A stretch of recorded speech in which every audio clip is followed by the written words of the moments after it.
So, if you want to read a murder mystery, don't read this book because it might be the death of you. Because the book, I think, concentrates more about the political, societal aspect of the story than the murder, at least in my opinion. Because I kind of lost my mind in the middle trying to know who the murderer was. I was absolutely restless about भाई कौन किसने खून किया बता दो यार अभी तो. Hi, so imagine this. What would happen if a deadly plague hits a Turkish island where half the population are Christians, Orthodox Christians, and the other half are Muslims?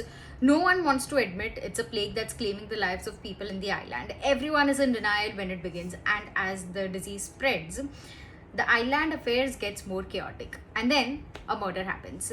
So now there is a political unrest, and there are arguments and discussions between science versus religion, and conservatism versus reforms, or pitting one religion versus other religion. Now people are dying and political scenarios are changing and all of this is happening while someone is trying to figure out who committed the murder. The citizens of this island are still not ready to follow the quarantine measures and are not accepting that a plague has hit their island. There is absolute chaos. And this is what Nights of Plague by Orhan Pamuk is about. Now, one thing you need to know is that Orhan Pamuk wrote this book before COVID-19 pandemic. And now in this post-COVID world, it became more easy and a relatable book for me to read. I read this book as a part of Garima's book club, and this was the first book which we picked up this year.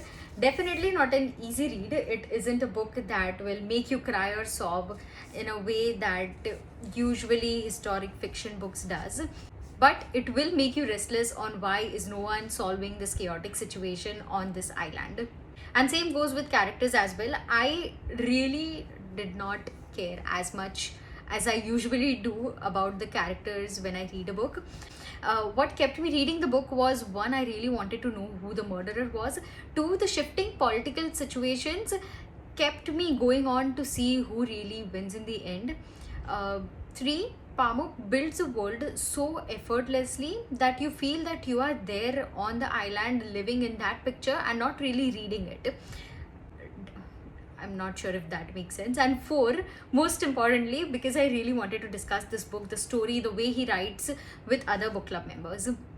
So, if you want to read a murder mystery, don't read this book because it might be the death of you. Because the book, I think, concentrates more about the political, societal aspect of the story than the murder, at least in my opinion. Because I kind of lost my mind in the middle trying to know who the murderer was. I was absolutely restless about भाई कौन किसने खून किया बता दो यार अभी तो.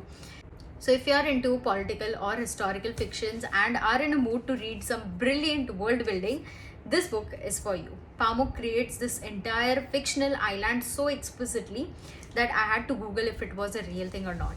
And I'm sure if I knew even a little bit about Turkey's political scenarios or situations, I might have read some parallels or some under the table conversations which I clearly missed.